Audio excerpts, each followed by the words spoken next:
Hawa nimesikia huu Wajakoya, huu jamaa alikuwa na proverb zingine mbaya mbaya, mara sijui ulimi ya crocodile, makende ya fisi, sijui nini. Sasa tena amesema ati Wakenya hata akichaguliwa kama president atakuja na system yenye Wakenya wanasoma from Monday to Thursday na wanasoma 4 hours.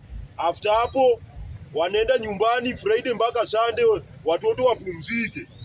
So mimi nikiangalia Wajakoya, huyu jamaa ni comedian. Na sasa nimejua Kenya tuko na comedians. Naweza sema bado ni wawili kwa sasa. Kuna Oburu Odinga, yule wa tunataka pao weka mawe na kupuliza microphone kama imekuwa uji. Alafu kuna Wajakoya wasijui bangi bangi ya sijui nini.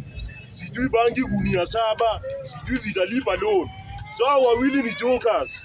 Wajakoya we ni joka, uko serious. Umeonja bangi, umeonja hiyo Wajakoya ndio ukuje upeane manifesto yako. Acha kuvuta bangi, acha kutumia jaba na ukuje kwa wana Kenya uuze sera yako kama uko serious. Hatuhitaji jokers. Ukiniangalia hapa mimi situmiangi bangi. Na ndio kwa maana Kenya nasemangi na make sense. Si kama wewe. Mtu wa makende ya fisi sijui ulimi ya nyoka. Sasa tukikuangalia ni wewe ni mtu ulisharuka kichwa kitambo. Na Wajakoya ni miongoni mwa viongozi wachoyo sana hapa hii Kenya. Yeye ndio mchoyo namba 2 after Sifuna. Namba 3 tutapata hapo mbele. Wajakoya ile Kenya anaweza kupea pesa mingi sana ni 500 ama 3000, huwezi pita hapo.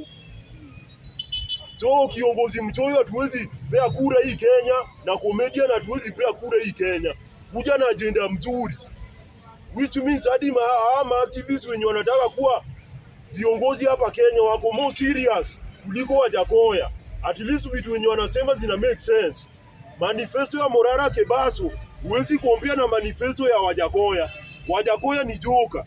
So endelea kupiga TikTok yako ndo trend na hizo makomedi zako. Wewe tutaona penye tutakuweka. Wewe after hapa tunaenda kukutafutia mahali uwekwe Mathare. Tulie hapo kidogo. Tunaona hapo mbele utaanza kutolea Wakenya nguo ndio upigiwe kura, na hatutaki uchague wazimu tuweke kwa power, kwa sababu vitu za Kenya zinaangaliwa dunia mzima. Hatutaki kusemekana Wakenya mulichagua wazimu mwenye kuuchi ndio mkapea president, na hiyo itakuwa inasemekana Wakenya si wote tumeruka kichwa kwa sababu tumechagua wazimu, na hatutaki hivyo. Kuwa serious na ukuje kwa Wakenya uze manifesto yako. Alafu hii maneno ya ubunifu, nimeona Kasongo ameiongelelea atadili na goons. Murkomen alisema atadili na goons. IG Douglas Kanja atadili na goons.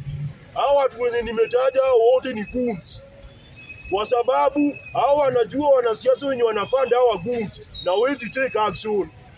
Kasongo, tukianza na wewe ndio chief master, wewe ndio goon number 1 wa kwanza, kwa sababu kwa hii serikali yako ndio mimi nimejua maneno ya goons na abduction.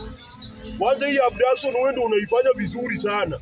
Wewe na watu wako wa mikono nyinyi mnapotea na vijana kwa sababu ya kupigania uongozi bora. So wewe ndio chief goon. Na magusu wakienda jela, Kasongo asikose kwenda jela. Yenda tangulie au magusu wengine na akina Murkomen na akina IG Douglas Kanja wafuate. Kwanza IG Douglas Kanja, wewe naye niko na personal beef na wewe. Wewe ni rafiki yangu, uliniDM pale Facebook na tukakuwa marafiki. Na wewe unabaza kuna deal na goons na kazi imekushinda.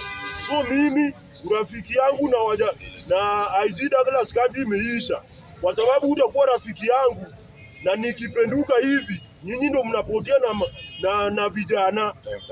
So viongozi nyinyi ndio goons, na goons ishe hii Kenya. Tutaanza nao hao wakubwa wao. La sivyo mwende mshike hao wanasiasa wenye wanafanda hao goons ndio tutawasamea. La sivyo mtaenda ndani na nyinyi ndio mtatangulia. Asante.